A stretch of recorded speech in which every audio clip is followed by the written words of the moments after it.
எல்லாம் வல்ல இறைவனின் அருள் கருணையினால் இங்கே கூடி வந்திருக்கிற எல்லா பக்தர்களுக்கும் நமது கோவிலின் அருள்நிறை காட்சிகளை யூடியூப் மூலமாக உலகமெங்கும் பார்த்து தன் மனதுக்குள்ளேயே தியானம் செய்து கொண்டு தன் எண்ணங்களெல்லாம் நிறைவேற வேண்டும் என்று தியானித்து கொண்டிருக்கிற அனைத்து பக்தர்களுக்கும் உங்கள் அனைவருடைய எண்ணங்களும் ஈடேறி இந்த பூவுலகில் நீங்கள் புனிதமான வாழ்வை அனுபவிக்க வேண்டும் என்று சொல்லி உங்கள் அனைவருக்காக என்னாலும் நான் பிரார்த்தனை செய்து கொள்கிறேன்.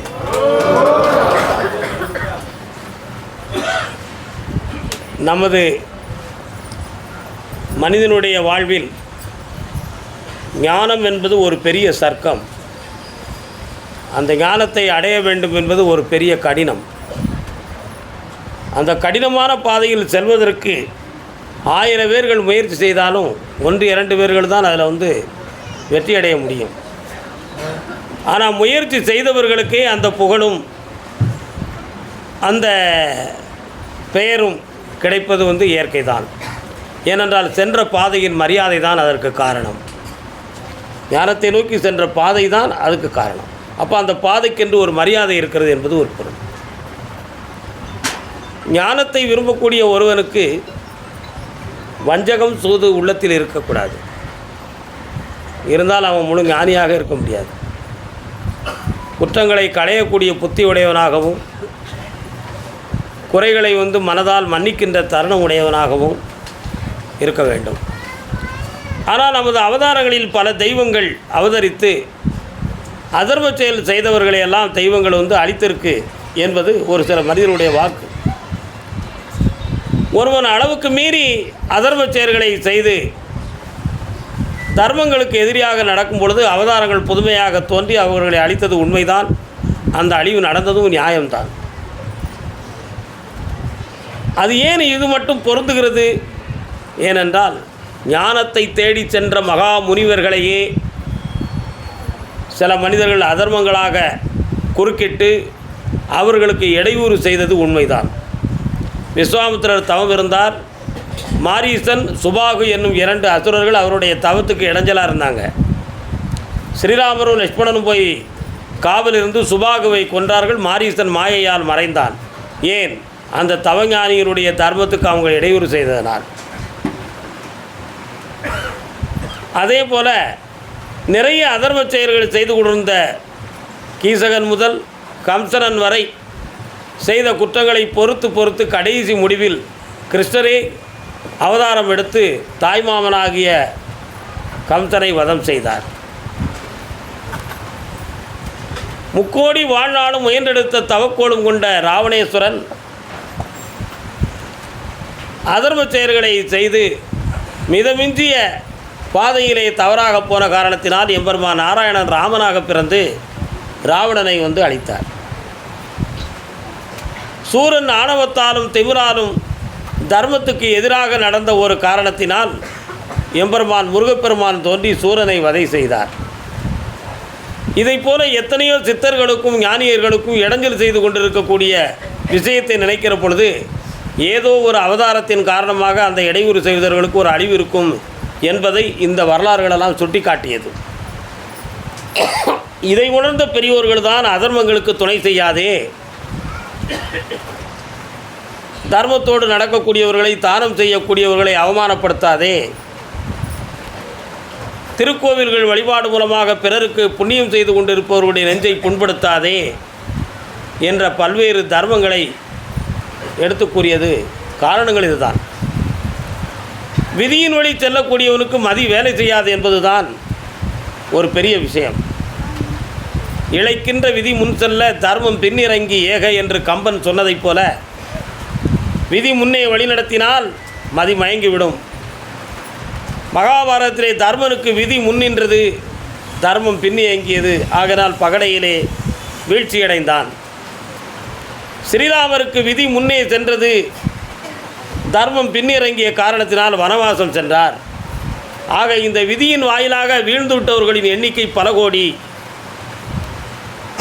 ஆனால் வென்றுவிட்டவர்கள் அவர்தான். ஏன்? தர்மத்தின் வாழ்வு தன்னை சூது கவ்வும் தர்மம் மறுபடியும் வெல்லும் என்னும் இயற்கையை உணர்த்தி காட்டிய அவதாரங்கள் தான் அவைகளெல்லாம். பொறுமை, சகிப்புத்தன்மை, உணர்ச்சி வசப்படாத உள்ளத்தன்மை, இவைகளெல்லாம் மனிதனுக்கு வேண்டும். இவைகளுக்கு ஐம்புலன்களிலும் ஒவ்வொரு சக்தி. அந்த ஐம்புலன்கள் சக்திகளை பற்றி தெளிவாக கூறுகிற பொழுதுதான் நாம் ஞானத்தை அடையக்கூடிய நிலைக்கு வருகின்றோம். ஓங்காரி என்பாள் அவள் ஒரு பெண் பிள்ளை, நீங்காத பச்சை நிறத்தை உடையவளே, ஆங்காரமான ஐவரை பெற்றிட்டு ரீங்காரத்தினுள்ளே நிலைத்திருந்தாளே. இந்த பாடலின் தன்மை என்ன அப்படி என்றால், ஓம்காரி என்பாள் அவள் ஒரு பெண் பிள்ளை. மூலாதாரம் என்னும் ஓம்கார சுழிமுனையிலேயே ஒரு குழந்தை வடிவில் ஒரு சக்தி இருந்தது. அதற்கு பெயர் தான் ஆத்மசக்தி. அந்த ஆத்மசக்தி பிள்ளைன்னு சொன்னார். வாலை பருவம், குழந்தை பருவம்னு அர்த்தம். அதான் ஓங்காரி என்பாள் அவள் ஒரு பெண் பிள்ளை. அடுத்து சொல்கிறார், நீங்காத பச்சை நிறத்தை உடையவளே. 7 ஆதாரங்களுக்கும் 7 வகையான வண்ணங்கள் இருக்குது. 7 வகையான வண்ணம் என்னதெல்லாம்? ஆரஞ்சு, சிகப்பு, பச்சை, இப்படி 7 வண்ணங்கள் இருக்கு. அதுக்கு பேர் வண்ணத்திறப்பிகள். இதில் இந்த குழந்தை பருவமாக இருக்கக்கூடியதுக்கு நிறம் எதுனா பச்சை நிறம். அது பச்சை நிறத்தை ஏன் சொல்கிறான்னா, குண்டலினி சக்தி நிலவுகின்ற வண்ணத்துக்கு பேர் பச்சை நிறம்னு அர்த்தம். ஆத்மா என்பது பிள்ளையாக கலந்திருப்பது குண்டலினி என்னும் சக்தியாக இருக்கின்ற ஒரு காரணத்தினால் அதை திருமூலர் சொல்வார், நீங்காத பச்சை நிறத்தை உடையவளே அப்படி சொன்னார். அடுத்த வார்த்தையை பாருங்க, ஆங்காரமான ஐவரை பெற்றிட்டு. ஆங்காரமாக ஐவர், இந்த சரீரத்தை இயக்குவதற்கு 5 பிரதிநிதிகளை இறைவன் படைத்து வைத்தான். மெய், வாய், கண், மூக்கு, செவி என்னும் ஐவர்களை. அவங்க எல்லாம் ஆங்காரத்தோடு இருக்கான். கண் விழித்து பார்க்கும், உலகத்தையே பார்த்துரும். ஆனால் கண் சிறியது தான். இந்த பரந்த உலகத்தை இந்த சிறிய விழி பார்த்துரும். அதனுடைய ஆங்காரம். எப்பேற்பட்ட தர்மவாணியும் இந்த வாய் பொல்லாத வார்த்தையை சொல்லி என்ன செய்யும்? இகழ்ந்துரும். அது அந்த வாயினுடைய ஆங்காரம். கேட்டது ஒன்று, வெளியே சொல்கிறது ஒன்றா இருக்கும். கேட்டது காது, கேட்டதுக்கு வஞ்சனை செஞ்சுட்டு சொல்கிறது தேவையில்லாத சொல்லிடும். அப்போ காது வஞ்சனை செய்து விட்டது. அதனுடைய ஆங்காரம் அது. அப்படி இருந்தும் நல்லதாக இருந்தாலும் கெட்டதாக இருந்தாலும் நீ உயிரோடு இருக்கணும்னு நினச்சி இந்த மூக்கு மட்டும் சுவாசம் பண்ணிக்கிட்டே இருக்கும். அது மூக்கினுடைய ஆங்காரம். இந்த ஐவரைத்தான் சொல்லுது. அந்த 5ஐயும் தாங்கி இருக்கிறது இந்த சரீரம். அதுக்கு சொல்கிறார், ஆங்காரமான ஐவரை பெற்றிட்டு. அடுத்து சொல்கிறார், ரீங்காரத்தின் உள்ளே நிலைத்திருந்தாளே. ரீங்காரம் என்னது? ஓங்காரம்னா மூலாதாரம், ரீங்காரம்னா மணிப்புரகம். மணிப்புரகம் என்பது பெண்ணின் சக்தி, ஓங்காரம் என்பது மூலஸ்தானமாகி ஆணின் சக்தி. சக்தியும் சிவமும் சேர்ந்து அந்த சக்தி என்னும் ஆற்றலுக்குள்ளே நிறைத்து அது ஒரு பேராற்றலாக இருக்கின்றது என்பதை பற்றி இந்த இடத்துல சொல்கிறார். அப்போ அடுத்து சொல்கிறான், இந்த 5 புலன்கள் பொறிகளை பற்றி ஆங்காரமானவர்கள் 5 பேரும் அவங்க தான் நம்மளை வழி நடத்துகிறாங்க. கண்ணு பார்க்கு நடக்கிறோம், காட்சியை கேட்குறோம், காதை கேட்குறோம், வாயை பேசுகிறோம், மூக்கை சுவாசிக்கிறோம். இவை அனைத்தும் நம்மளை வழி நடத்துவதனால் அது ஆங்கார சக்தி அப்படின்னு சொல்லி நமக்கு விளக்கத்தை கொடுத்துட்டாங்க. பட்டணத்தை ஆளுகின்ற பஞ்சவர்கள் ராஜாக்கள் விட்டுவிட மாட்டாமல் வீரியங்கள் தான் பேசி, பட்டணமும் பறிபோயி வீரியமும் தான் போயி, விட்டுவிட்ட வீழ்ச்சியிலே தொழுகின்றார் மானிடர்கள். பட்டணத்தை ஆளுகின்ற பஞ்சவர்கள் ராஜாக்கள். இந்த உடம்புங்கிறது பட்டணம். இதை ஆட்சி செய்யக்கூடியவன் யாரெல்லாம்? மெய், வாய், கண்மூக்கு, செவி என்னும் 5 பொறிகள், 5 புலன்களும் 5 பொறிகளும். இதெல்லாம் இருக்கும் பொழுது விட்டு விட மாட்டாமல் வீரியங்கள் தான் பேசி எனக்கு முடியாதது ஒன்றுமே கிடையாது, நான் எல்லாம் பார்த்துக்கிடுவேன். நான் யார் தெரியுமா? ஆண்டவனுக்கு சாமம். நான் தான் எல்லாம். இந்த வீரியம் எங்கேருந்து வந்துச்சு? இந்த ஐம்புலன்களும் இருக்கும் பொழுது வந்துச்சு. கண்ணு தெரியாமல் போனேன்னு, அப்பா நீ எங்கே இருக்க ராசா, ஐயா எங்கே இருக்க ராசாம்மா. உண்மையா? காது கேட்காது, எதுவுமே புரிய மாட்டுக்கு, எதை செய்யணும் ஒன்றும் புரியலன்னு அத்தளிச்சுக்கிட்டு வருவான். பேசுறதுக்கு மனது நினைக்கும், நாக்கு வராது, உழண்டு விழும். அண்ணவனுக்கு அண்ணன்பான், அவன் வாய் குழண்டு போச்சு. திட்டு மூட்டை அடித்து மூச்சு எடுக்க முடியாமல் மூதேவி திளறிக்கிட்டு வரும். உண்மையா இல்லையா? இந்த ஐம்புலன்களும் உருப்படியாக இருக்கும் பொழுது திமிரு, ஆணவம், என்னால் எல்லாம் முடியும், நீ இருக்கியா, உனக்கு நிகராக நானும் உனக்கு போட்டி போட்டு செய்தேன் பாரு. இதுதான் விட்டு விட மாட்டாமல் வீரியங்கள் தான் பேசி. கடைசியில் வீரியமும் பறி போய், பட்டணமும் பறி போய், உடம்பும் போயிடும், ஐம்புலன்களும் போயிடும், பொறிகளும் போயிடும். மிஞ்சினது என்ன இருக்கும்? ஆத்மா மட்டும்தான் இருக்கும். புரியுதா? அப்போ இந்த உடம்பில் இருக்கக்கூடிய சக்தி இவ்வளவு தான். இந்த உடம்பு இருக்கும் பொழுதே நீ என்ன செய்யணும்? பகவானை சேவிக்கணும், இறைவனை உணரணும், உன்னுடைய மனதின் பாதையை தர்மத்தின் பால் திருப்பணும், உன் ஐம்புலன்கள் ஐம்பொறிகளையும் உன்னுடைய ஆத்மாவின் பால் நீ செலுத்தணும். இப்படிப்பட்ட தன்மைகளை நீ சரி பண்ணி கொண்டு வந்து விட்டால் தெளிவாகி விடுவான்னு போதிக்கிறார். ஒரு முனிவர், அவர் எல்லாருக்கும் ஞானத்தை போதிப்பார். அவர் ஆசிரமத்துக்கு போனவங்களுக்கெல்லாம் சாப்பாடு போடுவார். அப்படி இருக்கும் பொழுது நிறைய பேர்கள் அவரை கேள்விப்பட்டு நிறைய மக்கள் அவர்கிட்ட போய் பலன் அடைஞ்சு வந்துக்கிட்டு இருந்தாங்க. ஒரு சிற்றரசன், நம்மளும் ஒரு நாள் அவரை போய் பார்த்துட்டு வரணுமே அப்படின்னு சொல்லி புறப்பட்டு வந்தார். புறப்பட்டு வரும் பொழுது வழியில் ஒருத்தன் உதவாக்கற, அவன் அவரை பார்த்து, நீங்கள் உங்களை தேடி எத்தனை பேர் வராங்க, நீங்கள் எவ்வளோ பெரிய ஆள், நீங்கள் போய் அவரை ஒரு சாமியாரை பார்க்க போறிய, அவர்கிட்ட போய் என்ன இருக்குங்கிய, தேவையில்லாமல் நீங்கள் போய்கிட்டுங்க, ஏன் உங்களுக்கெல்லாம் அறிவு கிடையாதா, நீங்கள் ஒரு நாட்டுக்கே ஒரு அரச மாதிரி இருந்துக்கிட்டு அவரை நீங்கள் தேடி போகலாமா அப்படின்னு ஒருத்தன் தடுக்கணும். அன்னைக்கு அவர் போகிறத நிறுத்திக்கிட்டார். இவனுக்கு தெரியாமல் பண்ணணும், அவருடைய ஆத்மா தூண்டுது இவனை பார்க்கணும்னு சொல்லி 2ஆம் நாள் ஒரு நாள் அவர் புறப்பட்டார். 2ஆம் நாள் புறப்படும்பொழுது, என்ன எங்கே தூரமாக போறியே அப்படின்னா, எப்பா நான் உங்ககிட்ட எல்லாம் சொல்லிட்டு தான் போகணுமா, ஏன் உரிமை நான் போகிறேன், என்னையை சொல்கிறதுக்கு நீ யாரப்பா அப்படின்னு கேட்டார். அவன் வாயை அடைக்கிட்டான். ஆனாலும் அன்றைக்கி நமக்கு சகுனம் சரியில்லைன்னு சொல்லி வீட்டுக்கு போயிட்டார். 3ஆவது முறையாக அவர் பார்க்க போகும்பொழுது நல்ல உழைப்பு அவன் இல்லை, அவன் தொழிலை பார்க்க வயக்காட்டுக்கு போயிட்டான். அதனால் வந்தார், வந்து சாமியை பார்க்கறதுக்கு போனார். சாமி உள்ள ஆசிரமத்துக்குள்ள இருந்தார். அவருடைய சிஷியர்கள்ட்ட, நான் வந்திருக்கிறேன்னு சொல்லிப்பா அப்படின்னார். அவங்க போய் சொன்னாங்க, இந்த மாதிரி இவர் வந்திருக்காரு. எப்படி சொன்னார்? நான் வந்திருக்கேன்னு சொல்லினார்.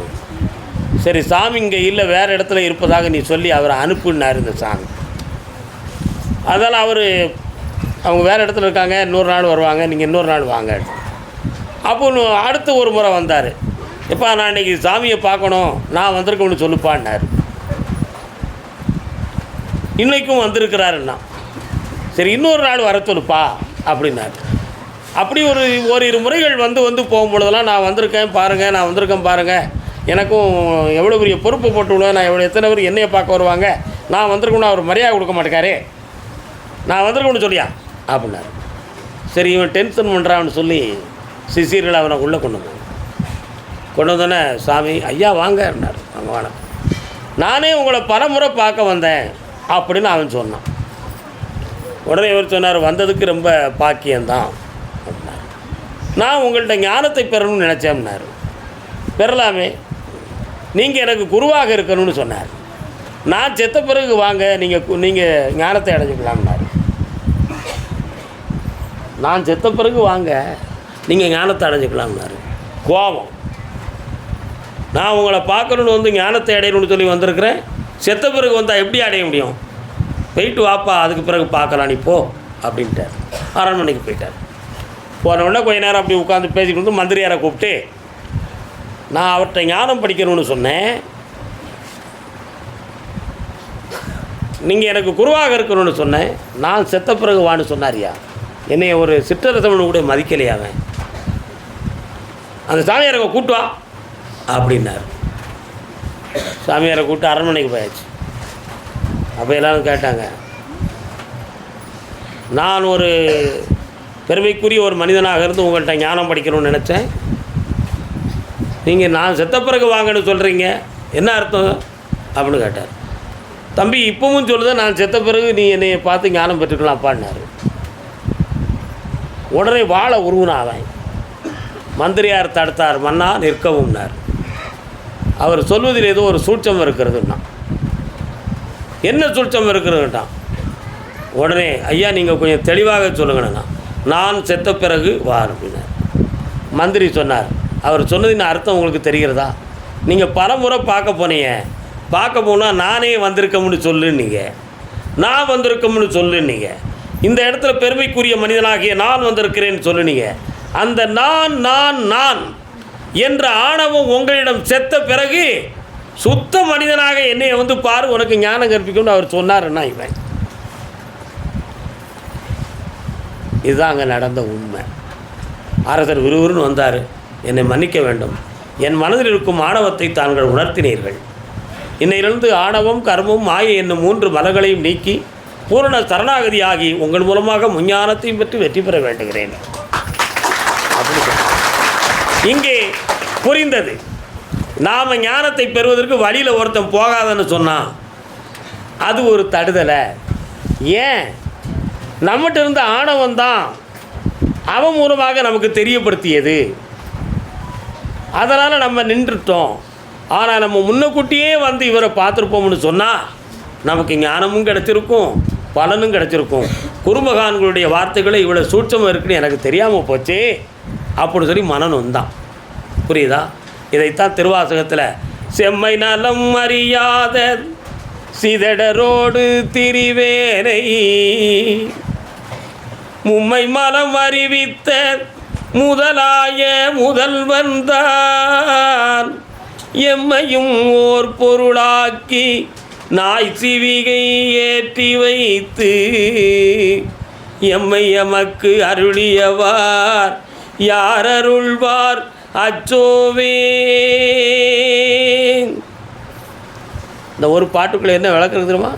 செம்மை நலம் அறியாத, உயர்ந்த ஞான நிலைகளை அறியாத சிதடர்களோடு திரிவேனை, மூடர்களோடு திரிந்து கொண்டிருந்த என்னை மும்மை மலமும் அறிவித்து ஆணவம் கர்மம் மாயை என்னும் 3 மலங்களையும் நீக்கச் சொல்லி என் உள்ளத்தை சுத்தமாக்கி எம்மையும் ஓர் பொருளாக்கி, என்னை ஒரு பொருளாக கருதி எம்பெருமானே ஈஸ்வரா எம்மையும் ஓர் பொருளாக்கி நாய் சிவிகை ஏற்றி வைத்து. சிவிகைனா பல்லாக்கு. பல்லாக்கில் அரசன் வருவான், இல்லைன்னா சாமி ஊரா வரும். ஆனால் அந்த பல்லாக்கில் என்ன இருந்துச்சான்? நாய் இருந்துச்சான். அப்போ நாய் அந்த நன்றியோடு நடந்திருக்கு. அதை சுத்தப்படுத்தி அந்த பல்லாக்கில் வச்சு தூக்கிட்டு வந்தாங்களாம்.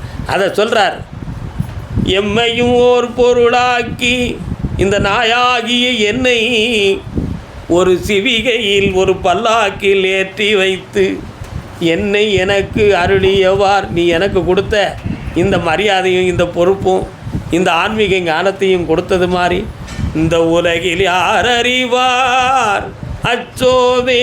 என் மையனே, நீ எனக்கு செஞ்ச இந்த கருணையை இந்த உலகத்தில் யாருக்குப்பா தெரியும் அப்படின்னு அருமையாக ஈஸ்வரன்கிட்ட சொன்னார் மாணிக்க வாசகர் சுவாமி. அப்போ மனிதன் வந்து எவ்வளோ தரம் குறைஞ்சிருந்தாலும் மனதால், அறிவால், நன்னடத்தையால், ஞானத்தால், பக்தியால் தன்னை பக்குவப்படுத்தி விட்டான் என்றால் நாய்க்கு பல்லாக்கு கிடைத்தது மாதிரி மனிதனுக்கும் ஒரு உயர்ந்த பதவி கிடைக்கும், ஒரு உயர்ந்த பொறுப்பு கிடைக்கும், ஒரு உயர்ந்த புண்ணியம் கிடைக்கும், ஒரு உயர்ந்த பாக்கியம் கிடைக்கும். அது கிடைக்கிறதுக்காக நம்ம பாடுபட வேண்டியது உழைக்கணுங்கிறது மனிதனுடைய கடமை. நீ வெளியே வாழறதுக்கு உழைச்சிக்கிடணும், புண்ணியம் அடையிறதுக்கு உள்ளுக்குள்ளே உழைக்கணும். என்ன செய்யணும்? ஒன்றை நீ உணரணும். மனமே, நீ போகிற பாதை சரியா? என் உணர்வே, நீ செல்லும் பாதை சரியா? என் உள்ளமே, நீ சிந்திப்பது சரியா? இப்படி தனக்குள்ளேயே ஆராய்ந்து ஆராய்ந்து பார்த்து தன்னை உள்ளுக்குள்ளேயே கழுவி கழுவி சுத்தமாக்கி நம்முடைய மனசை புனிதமாக்கிட்டோம்னா மாசில்லாத மனமே ஈசன் கோயில் என்றறிந்தேன். மாசில்லாத மனம்தான் பகவானுக்கு கோயில். இந்த உலகத்தில் எங்கே இருக்குது? எல்லார் உள்ளத்துக்குள்ளேயும் இருக்குது. உங்கள் உள்ளத்துக்குள்ளே இருக்கக்கூடிய ஆணவம் கர்மம் மாயையெல்லாம் நீக்கிவிட்டு மாசில்லாத உங்கள் மனதுக்குள் ஈசனை வர வைத்து என்னாலும் நாம் அனைவரும் உயர்ந்திருப்போம் வாழ்வோம் என்று சொல்லி அருள்வாக்கை தொடங்குவோம்.